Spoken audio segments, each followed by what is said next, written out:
hari ini menghadapi situasi yang tadi apokaliptik tadi, perlu orang yang siap bertanggung jawab.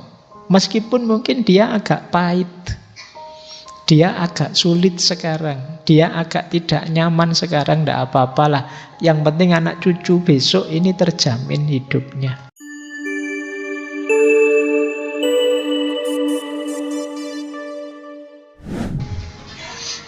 Oke, bismillah. Assalamualaikum warahmatullahi wabarakatuh.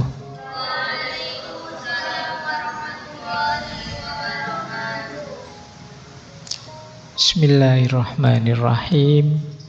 Alhamdulillahi rabbil alamin. Wabihi nasta'inu ala umurid dunya waddin. Allahumma sholli wa sallim wa barik ala habibina wa syafi'ina sayyidina wa maulana Muhammadin wa ala alihi wa ashabihi wa man tabi'ahum bi ihsanin ila yaumiddin. Amma ba'du. Bismillah. Mari teman-teman kita lanjut lagi ya, belajar lagi, mengistiqomahi, belajar filsafat.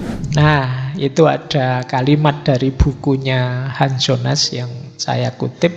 Kalau langkah pertama di tangan kita, tapi pada langkah kedua dan berikutnya kita sudah menjadi budak, kita sudah jadi hamba.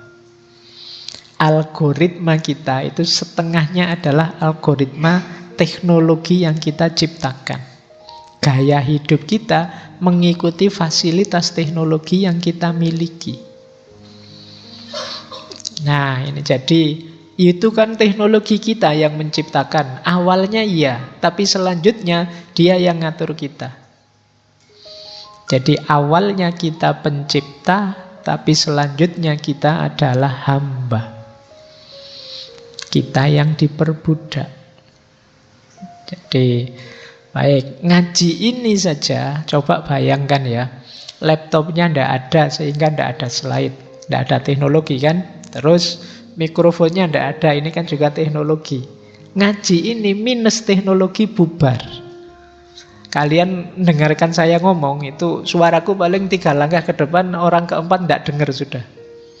Karena saya ngomongnya kan pelan. Jadi ngaji ini akan sangat tidak efektif.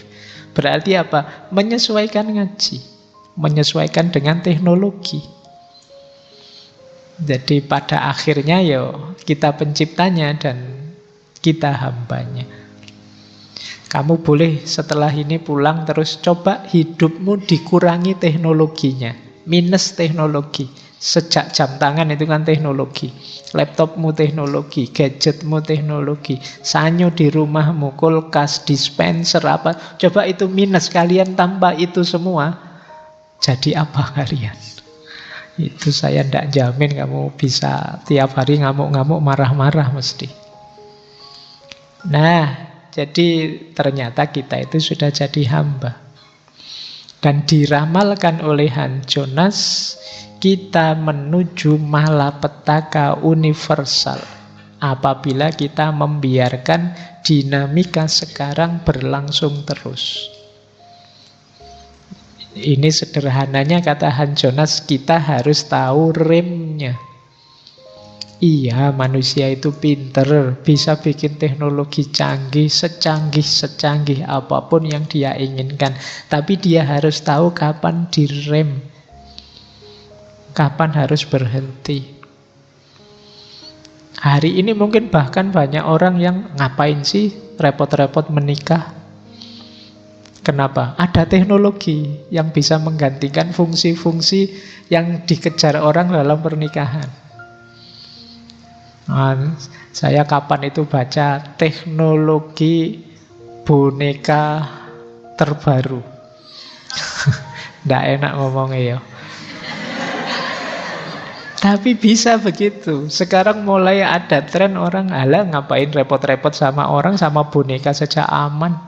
Nggak cerewet, nggak protes macem-macem, Nggak bikin susah, nggak pernah pilek harus dibawa ke dokter, terus pokoknya aman lah. Lu mikirnya jadi begitu. Ada apa? Karena ada teknologi yang ganti. Nanti anak sekolah juga begitu kan. Ngapain sih Pak capek-capek mencatat? Mbok yo pakai laptop sekarang itu kalau saya nulis di papan nih, itu apa ada mahasiswa yang ikut nulis? Nggak ada. Dia ngangkat HP-nya di foto. Jadi dosennya masih nulis di papan, dia moto. Ngapain susah-susah. Bandingkan zaman saya kuliah dulu, kamu didikte loh sama dosennya, nulis di buku. Kalau ada dosen kayak gini mungkin tidak laku hari ini. Itu situasi hari ini. Kalau kita tidak ngerti kapan ngerem, ya yang canggih teknologinya, manusianya terpuruk. Jadi mungkin yang dipakai hanya 1-2 orang saja, sisanya habis. Jadi ini kalau tidak hati-hati, jadi teknologi bisa jadi simalakama. Coba kamu cek tragedi-tragedi luar biasa dalam sejarah, itu banyak yang karena teknologi. Bom atom kah? Reaktor nuklir bocor kah? Atau apalagi pesawat WTC tabrakan itu 911 itu kan ya teknologi semua kan. Gedungnya ya teknologi, pesawatnya ya teknologi. Apa yang bukan teknologi? Jadi buatan manusia sekarang mengancam memangsa kemanusiaan kita. Inilah situasi, kata Hans Jonas, malapetaka universal. Kalau kita biarkan. Oke, kita tahu sebenarnya, tapi kita pura-pura tidak tahu. Kita anggap hidup ini baik-baik saja. Dan kita sering terus kaget-kaget. Kok bisa begitu situasinya? Ya ndak aneh wong. Memang arahnya ke situ sejak dulu. Anak-anak kita itu kemarin kan kalian kaget kan, anak sekolah-sekolah itu loh kok keras-keras sekarang ya. Kok sadis-sadis ya. Loh kenapa ndak begitu? Wong dia tiap hari mainnya PUBG, mainnya game fighting, mainnya ya. Kalau game RPG itu kan gitu, masuk ketemu orang dipukul-pukul sampai mati, nyari musuh lagi. Ada yang double kill, ada yang triple kill. Lah ya kan, saya membayangkan kemarin itu kan ada video anak sekolah dan nenek-nenek tiba-tiba ditendang. Jangan-jangan anak-anak mempraktekkan kayak di game. Jalan-jalan terus ada orang diserang sampai jatuh terus wah double kill terus nanti. Jangan-jangan begitu. Oke ya, kita yang membuat, kita yang kaget. Oke, harus dirumuskan mekanisme mengatasinya. Nanti Hans Jonas menawarkan etik ini. Terus, kenapa kok bukan etika tradisional? Kenapa perlu etik yang baru? Kata Hans Jonas, etika tradisional kurang mencukupi.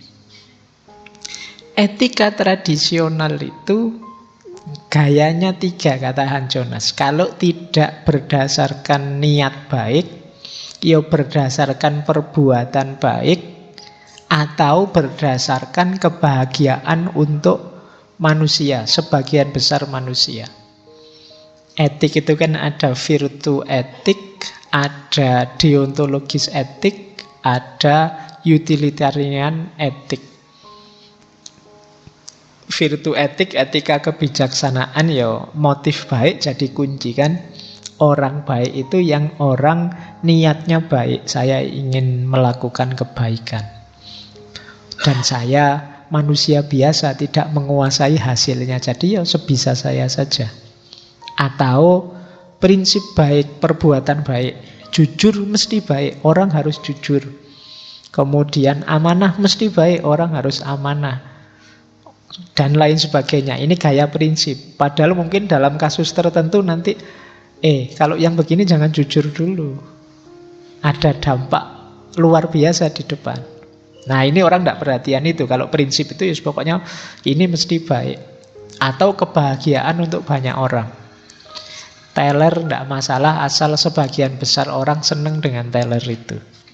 Nah ini gaya etika tradisional. Kalau tidak melihat niat baik, ya jenis perbuatannya atau efek kesenangannya saat ini. Padahal, nah di situ Han Jonas banyak mengajukan pertanyaan-pertanyaan retoris. Gimana kalau ada teknologi yang membuat orang dimudahkan, tapi akhirnya dia tambah males? Kalian tambah males mikir karena ada Google. Kalian tambah males bersosialisasi karena nonton TV, nonton YouTube, nonton TikTok itu asik. Jadi efeknya kalian jadi orang-orang yang asosial. Atau kalian jadi ringkih. Karena tidak pernah keluar-keluar, kalian jadi ringkih. Benar di rumahmu teknologimu canggihnya luar biasa, tapi kamu kehujanan sebentar saja nanti ngreges 1 minggu. Kenapa? Kamu tidak tangguh. Teknologinya bermanfaat, tapi manusianya ambruk. Kalau zaman saya kecil dulu, ya hujan itu ya saatnya hujan-hujan. Nyari orang tua tidur apa enggak. Kalau orang tua lagi tidur, terus diam-diam keluar seneng-seneng dengan air hujan. Sekarang saya ngeri itu kalau di jalan tiba-tiba hujan itu, wah, kendaraan itu ndak peduli kiri kanan, pingin berteduh, seolah-olah mau diserang apa gitu. Wong ya cuma air, ya kan? Lah iya kan, hujan itu kan air, tapi kan kalian seolah-olah ini, wah ini kayak bahaya besar, kayak tsunami mau datang, kayak apa. Jadi naik motor, wah ndak peduli kiri kanan, sudah ngawali hujan itu. Jangan-jangan kita memang ringkih sekarang. Kena angin sedikit pulang kerokan. Kena apa sedikit kita ringkih. Kenapa kita selama ini hidupnya tidak tangguh? Itu tadi, banyak dimudahkan oleh teknologi. Kuliah di lantai 2, ngos-ngosannya kayak habis lari sekian kilo. Kenapa tidak pernah olahraga, Pak? Kalau sedang semangat pengen olahraga, wow, alat-alatnya dibeli semua. Ini headset untuk olahraga, Pak. Ini kaos untuk olahraga, Pak. Ini peralatannya lengkap. Yang belum olahraganya. Jadi mungkin ada yang begitu ya. Nah, kenapa? Ya itu tadi. Ayo dipikir. Gimana dengan teknologi yang memudahkan, tapi manusianya tambah ringkih. Atau obat. Sekarang banyak obat-obat luar biasa, obat tertentu.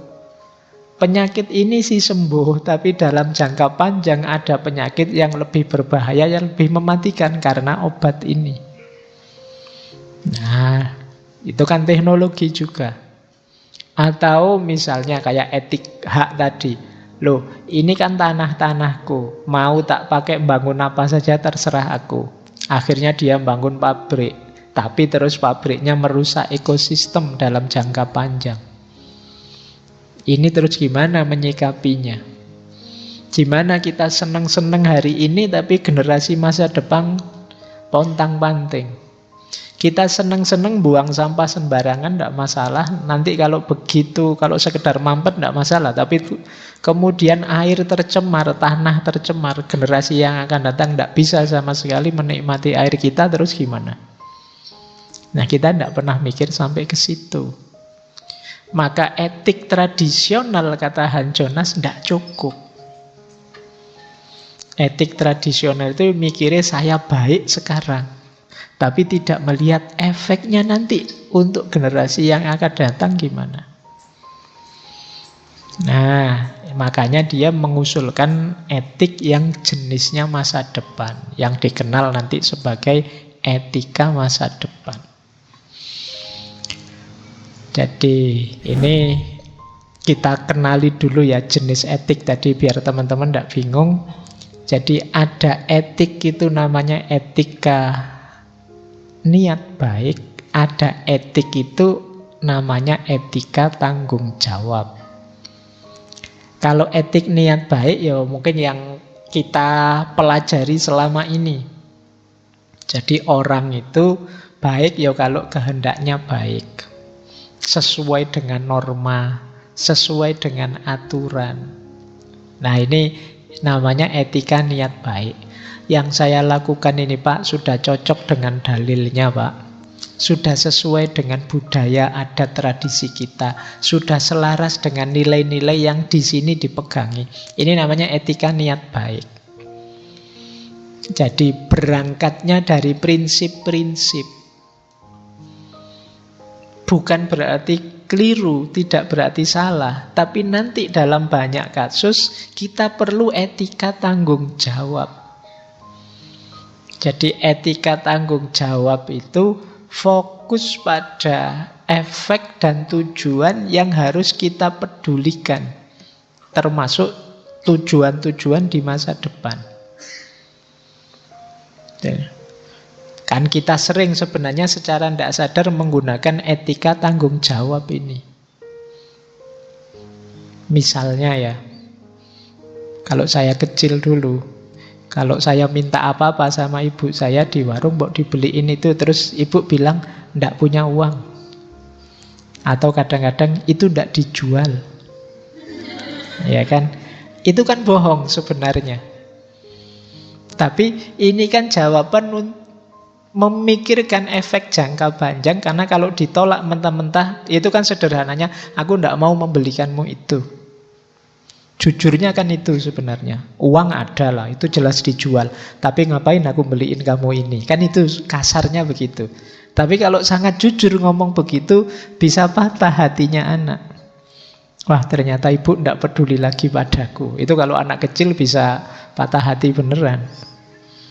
Maka pakai kalimat retorika, tidak usah beli itu tidak dijual kok. Coba tanya penjualnya. Gitu. Kalau penjualnya paham, ya udah iya tidak dijual mesti gitu.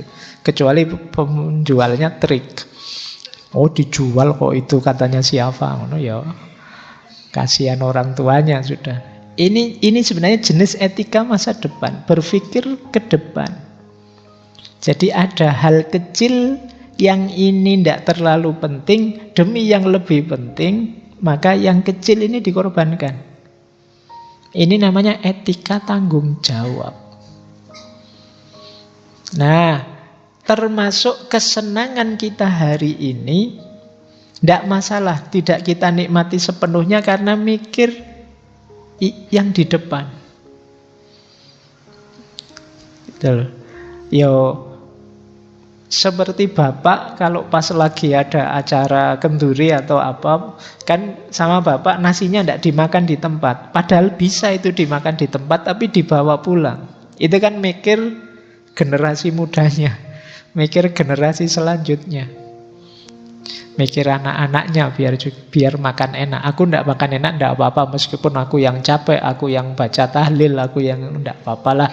Yang penting dapat anaknya dapat hasil kenduri tadi. Ini namanya tanggung jawab.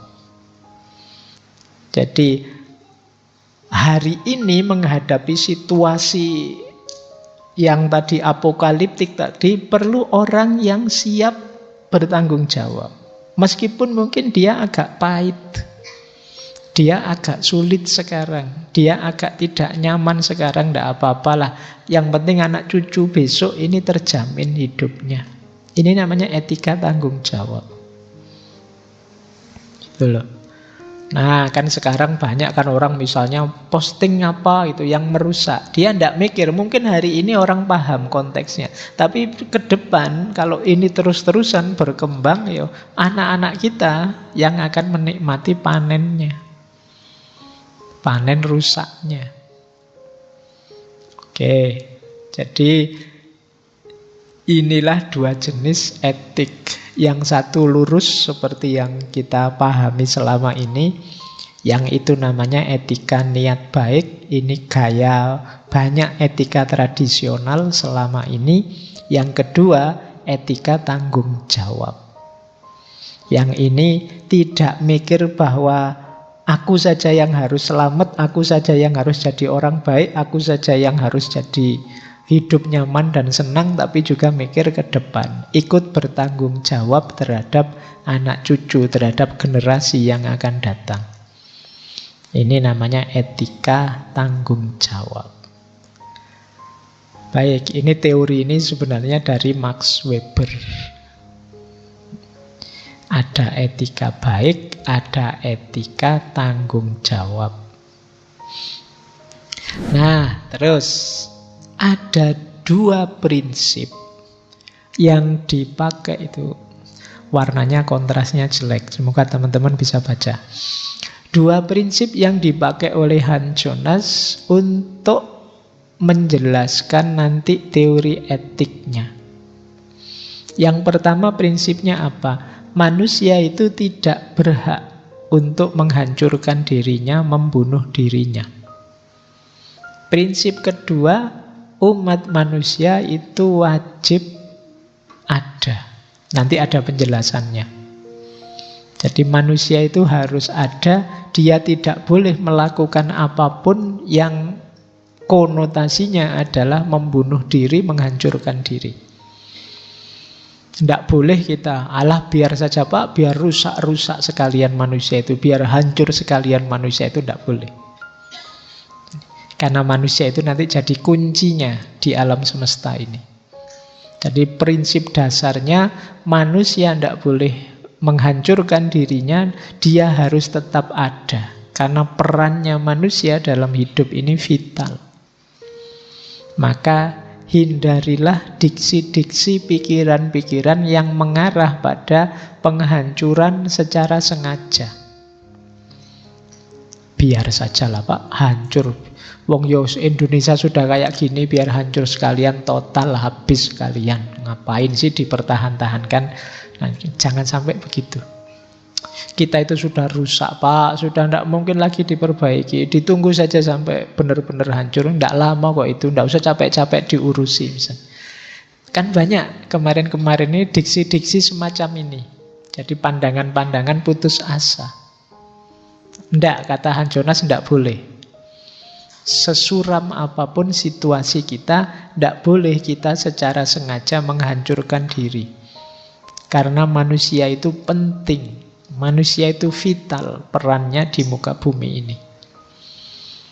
Ini kalau ini kan agama juga sudah menegaskan kan bahwa manusia itu makhluk pilihannya Allah yang diamanati untuk menjadi khalifahnya.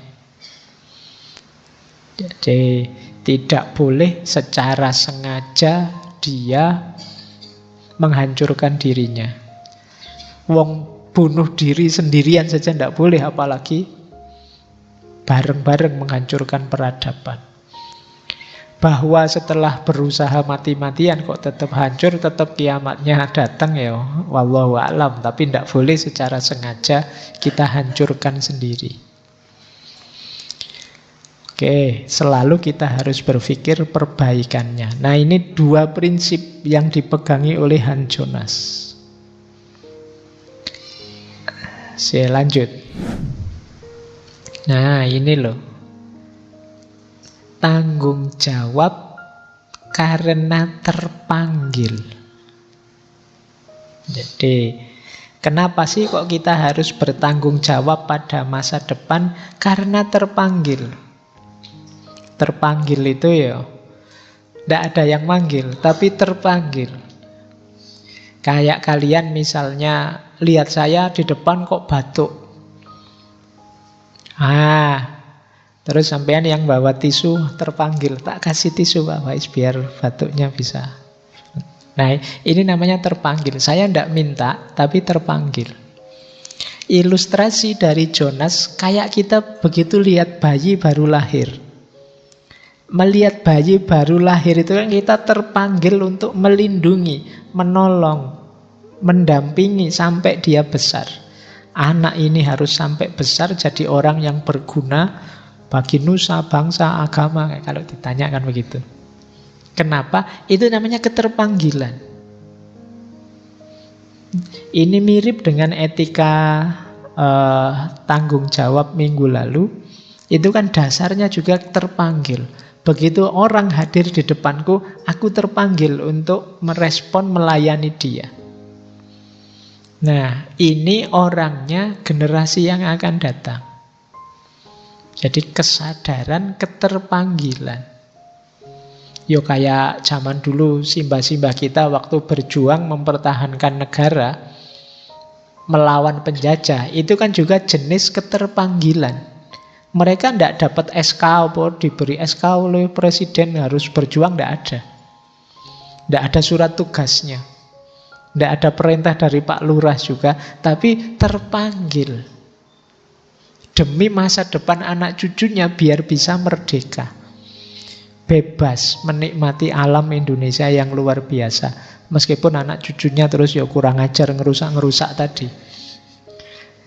Jadi, tapi ini namanya keterpanggilan. Nah, mbok yo kalian punya keterpanggilan yang sama. Gimana caranya anak cucuku besok bisa lebih nikmat hidupnya bahkan dari aku sekarang. Masih bisa menikmati aneka ragam fasilitas ekosistem alam semesta yang luar biasa. Nah, jadi tanggung jawab itu bukan timbal balik, tidak dagang, tidak mencari untung apapun. Mungkin malah kita harus berkorban, tapi ini sejenis keterpanggilan. Jadi keterpanggilan itu jangan ditanya yang manggil siapa, tapi suara hati kita yang manggil kita untuk turun mengatasi ini. Nah, inilah rumusnya etika masa depan. Dalam teori tanggung jawab ini, Hans Jonas mengkritik kemarin Levinas. Levinas sih sudah bagus. Kalau kita ketemu orang lain, kita terpanggil untuk bertanggung jawab melayani dia. Tapi Levinas melupakan orang-orang yang belum lahir, kata Jonas. Orang-orang di masa depan, anak cucu kita. Baik pada sesama hari ini bagus. Tapi sudahkah kita juga baik pada orang-orang yang belum lahir nanti? Anak cucu kita, generasi yang akan datang.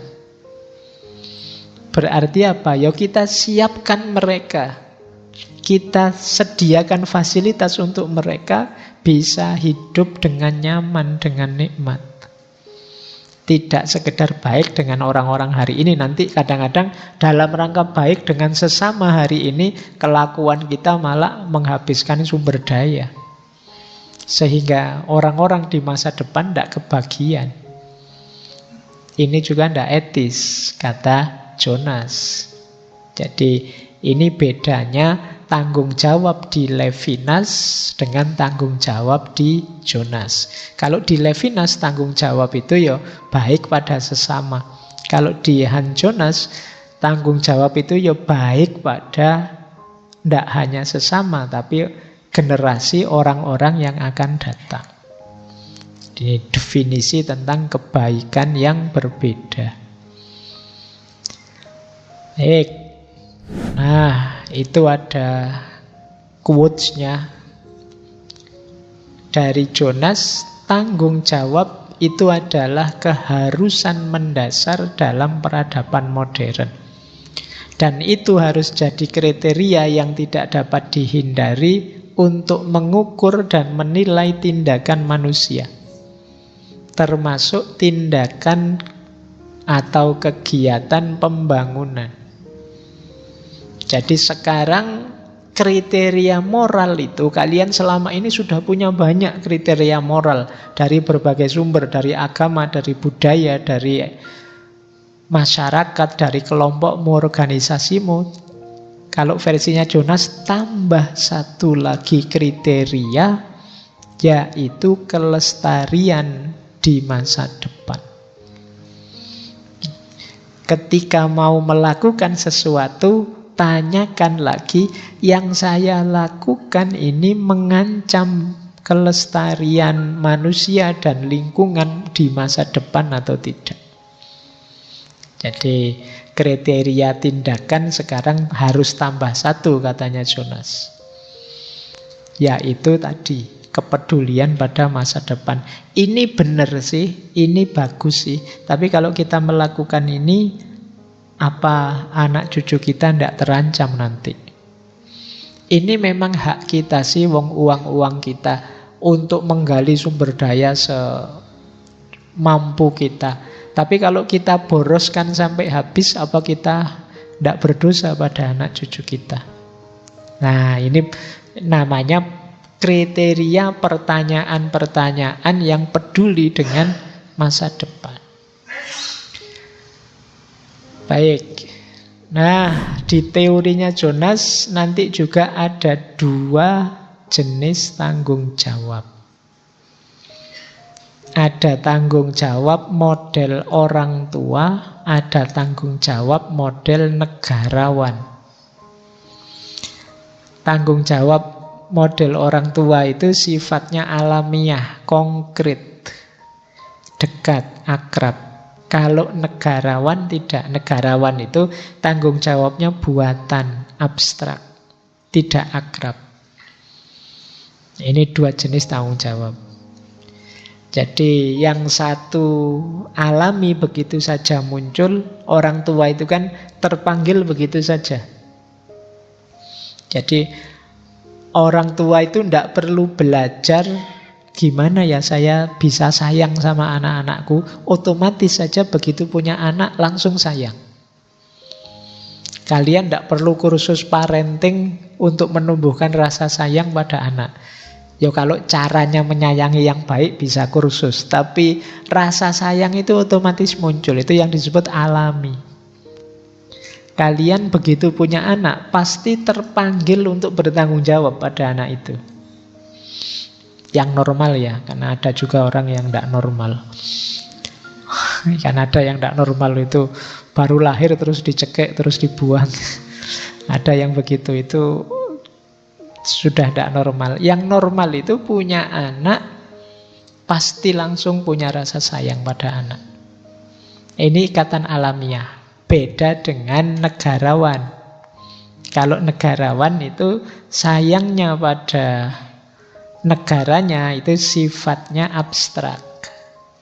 Jadi dia perlu pijakan-pijakan untuk menumbuhkan rasa sayang itu. Oh iya ya, kita itu kan hidup di negara ini, kita itu kan menikmati tanah dan airnya, kita itu kan dapat banyak fasilitas di sini, ya tentu saja kita harus ikut bertanggung jawab, wong ini rumah kita. Nah ini gaya negarawan. Kayak kalian dengan organisasi misalnya, Pak saya ikut tanggung jawab di organisasi ini Pak, saya yang mendirikan, saya yang ini buatan. Jadi perlu ada reasoningnya. Itu biasanya gaya negarawan. Tapi ada yang alami, muncul begitu saja. Oke, baik. Nah, sifatnya tanggung jawab itu ada 3. Yang pertama menyeluruh, yang kedua berkelanjutan, dan yang ketiga terarah ke masa depan. Menyeluruh itu berarti kita ini bertanggung jawab ya pada totalitas yang kita tanggung jawab. Misalnya tanggung jawab pada anak itu ya keseluruhan hidupnya. Tidak kok, Pak saya tanggung jawab pada anak ini kan ya urusan makan saja, dia sudah tak kasih sangu, tak kasih makan ya sudah, kan tidak itu saja. Juga pendidikannya, juga mentalnya, juga moralnya. Ini yang disebut menyeluruh. Jadi tanggung jawab itu menyeluruh. Yang kedua berkelanjutan. Tidak ada jedanya, tidak ada istirahatnya. Pak hari ini saya libur sajalah, tidak usah sayang sama anak misalnya. Pak bulan ini NKRI harga matinya libur ya, tidak pakai ya, tidak. Berkelanjutan ya terus. Dalam situasi apapun kita tetap diminta tanggung jawab. Nah ini ciri kedua. Ciri ketiga terarah ke masa depan. Jadi kita itu bertanggung jawab tidak hanya hari ini, tapi bertanggung jawab agar dia lestari sampai masa depan. Dia terjamin ada terus sampai masa depan. Inilah 3 jenis sifat dan tanggung jawab dari etika masa depan. Oke, kita lanjutkan. Nah, sekarang praktisnya bagaimana? Ini menarik. Ini bagi banyak orang titik lemahnya etika masa depan. Jonas sendiri juga menyerahkan pada kita pada akhirnya. Bagaimana seandainya manusia hari ini tidak ada yang mau tanggung jawab?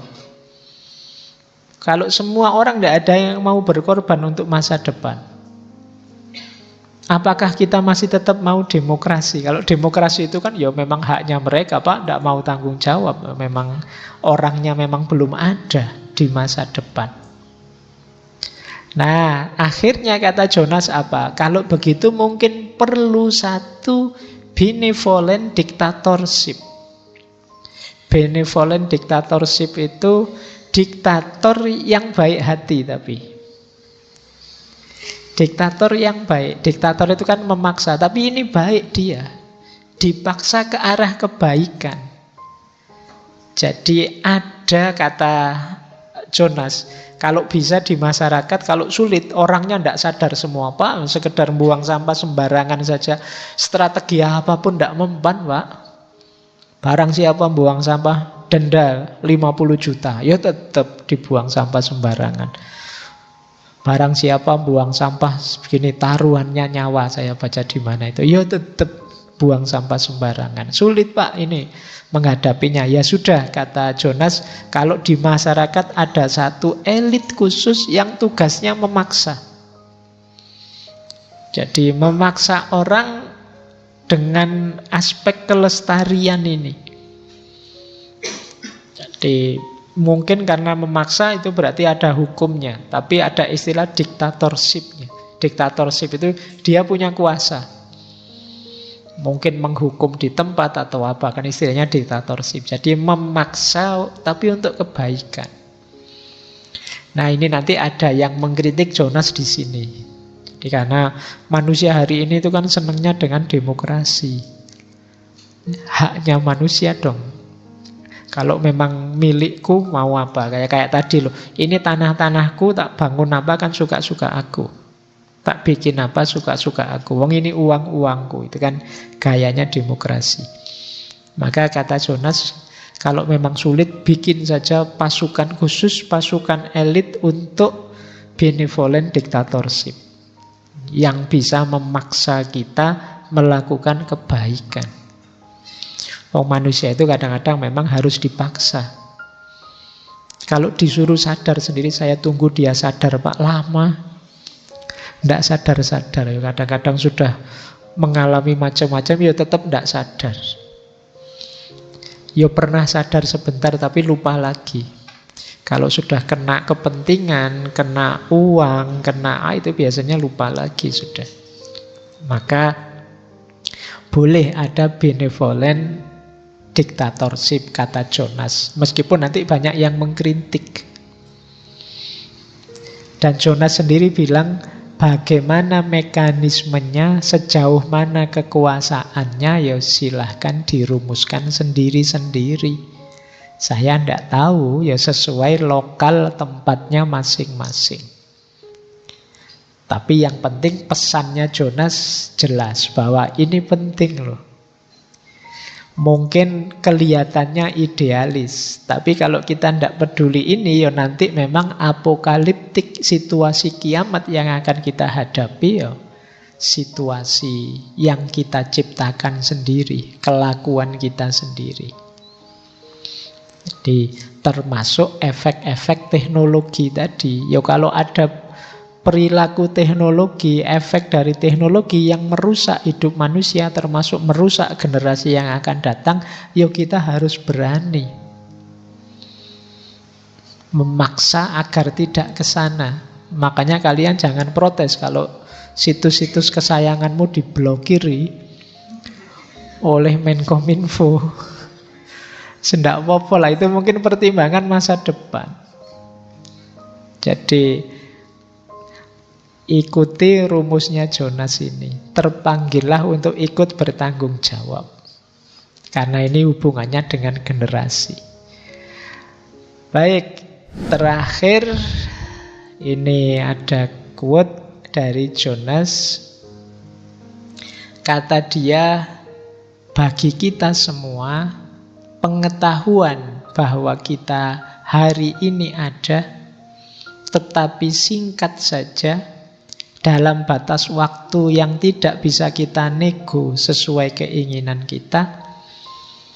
Mungkin kesadaran ini penting, pengetahuan ini penting sebagai masukan untuk menghitung hari-hari kita dan membuatnya berarti. Mari kita ketahui, mari kita sadari, sekarang kita ada, besok kita tidak ada. Waktu kita terbatas. Eksistensi kita nanti dilanjutkan oleh generasi setelah kita. Maka kesadaran ini ayo dijadikan titik pijak untuk menghitung apa yang bisa kita lakukan, apa yang berarti dan bermakna yang bisa kita jalankan. Tidak usah merasa masih muda. Oh, saya masih muda, Pak. Ya, itu kan pikiran kayak gitu kan orang-orang tua. Waktu kita terbatas. Waktu saya masih panjang kok, Pak. Tidak ada jaminan. Banyak yang lebih muda itu yang berangkat duluan. Coba kamu hitung, ayo yang kemarin di Stadion Kanjuruhan itu. Anak-anak muda semua. Jadi jangan merasa lebih muda berangkatnya nanti-nanti. Saya sudah lebih tua. Kalian yang masih muda tidak jaminan juga. Maka tidak usah mikir itu, sadari saja waktu kita terbatas. Tidak panjang. Kalau kita tidak segera melakukan perbaikan, ya generasi yang tadi kita keluhkan dengan berbagai problem tidak akan bisa terkoreksi jadi lebih baik. Jadi ini PR kita semua, mumpung kita pas lagi sadar. Mungkin ya pas lagi di ruangan ini, nanti keluar tidak sadar lagi. Tapi saya wanti-wantikan itu. Makanya istilahnya Jonas, etika masa depan. Sistem moral yang mempertimbangkan masa depan. Tidak moralitas yang egois, yang mikir aku saja, diriku saja sekarang. Gimana caranya aku dekat sama Allah, gimana caranya jadi orang soleh, gimana caranya sampai aku bisa mencintai Allah, bersatu dengan Allah. Oke, alhamdulillah itu bagus. Tapi jangan lupa anak cucu kita.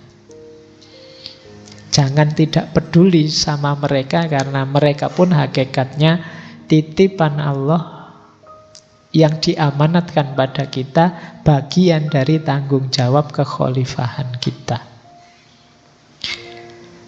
Baik, saya kira itu ya untuk malam hari ini, pesan masa depan dari Han Jonas.